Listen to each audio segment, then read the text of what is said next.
The irony of this video is that I have been doing ongoing videos about Kyrie Irving, as many people have been. And I just recently did a video about Andy Jassy. A lot of people didn't know who he was, but they found out that he was the CEO of Amazon. And the reason why I talked about him, of course, is because he was announcing that there were going to be layoffs in 2023 following the massive layoffs that have happened this year in 2022. But I'm not here to talk about that, but it is going to be relatable to both of them. And this is something that I saw happening, and I'm not surprised. So it has been reported that Andy Jassy, who, in case y'all did not know, is a part of that community, you know, them folks, said that Amazon will not be pulling the documentary that Kyrie Irving posted onto his Twitter account. They will not be pulling the Hebrew to Negroes documentary off of their website.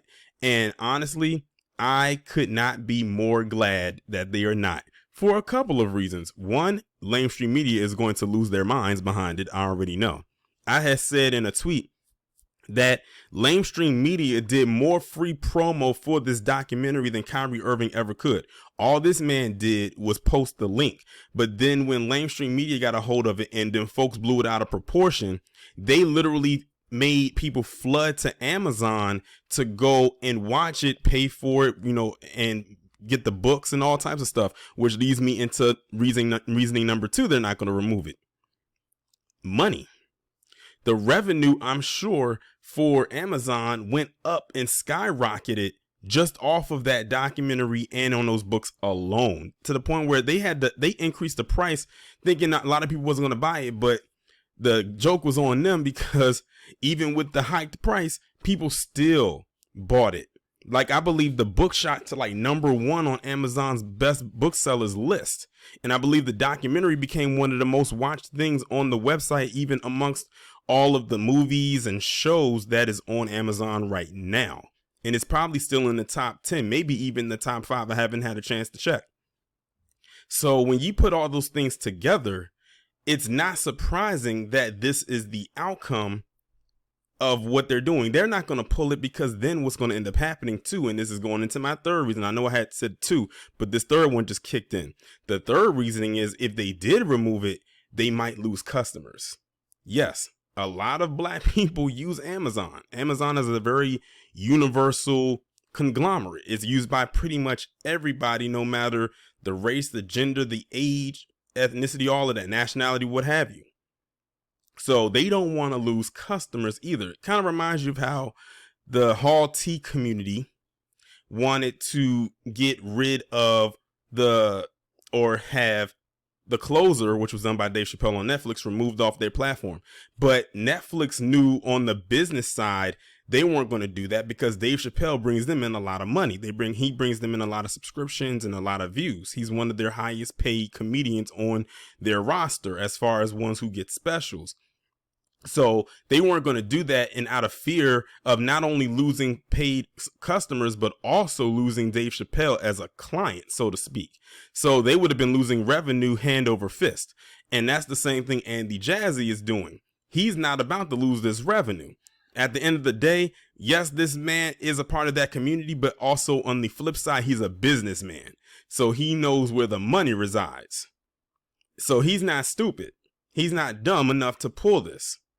And besides, I said before, this documentary and this book has been on the website for years. The documentary came out in 2018. Remember, at that time, Jeff Bezos was still the CEO of Amazon.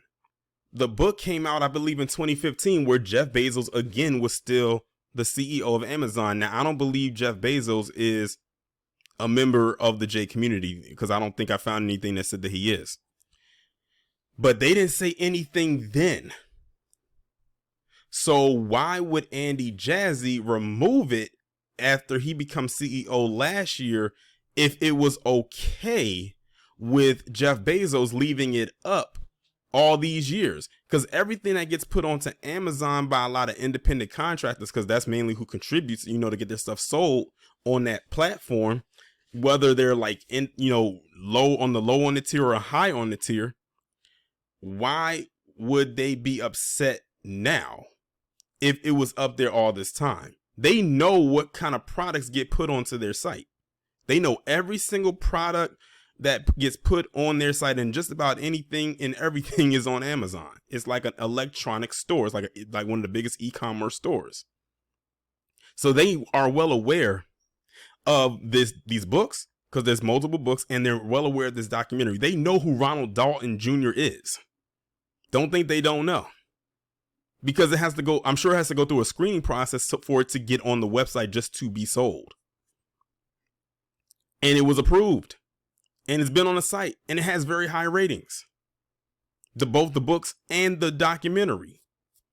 So they're not going to take that down because some people are experiencing or pushing out fake outrage. Now, this is a man right here who, like I said, is a part of the J community. I believe that he is Jewish on his mother's side based on what I was reading.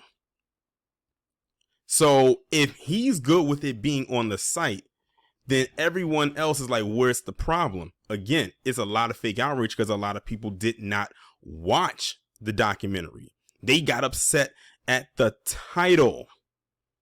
That's all it boils down to. They got upset at the title. That's very telling right there. That's telling you right then and there what this is all about.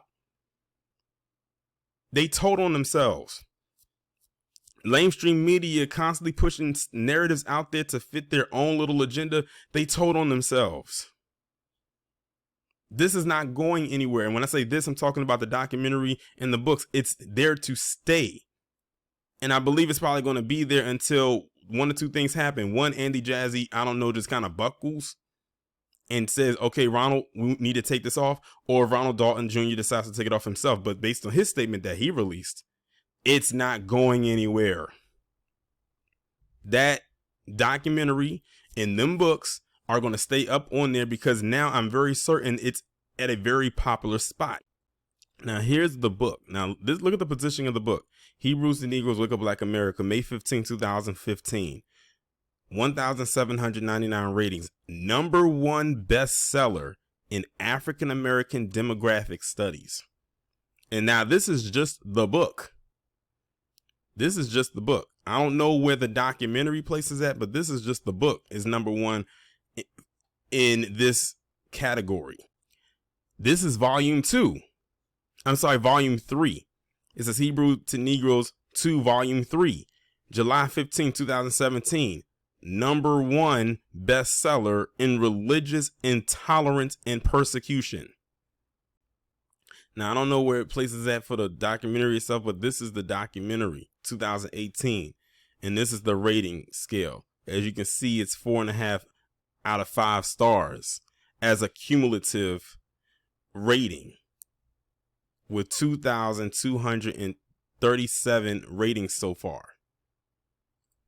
So when you take all of that I've just said in consideration, you can see why Andy Jassy is not removing it. And like I said, going back to knowing what's on the website, he most likely watched it. He would almost have to watch it considering, he is part of them folks. And if he saw nothing wrong with it, then there you go. But I am curious, though, what does a specific organization involving those individuals has to say about it? Because since they have all the smoke for Kyrie Irving, I'm curious, do they have any smoke for Andy Jassy for not playing ball and removing the book and the documentary, more so the documentary, off of the site? Because as of right now, I have heard nothing but crickets coming from them when it concerns this matter.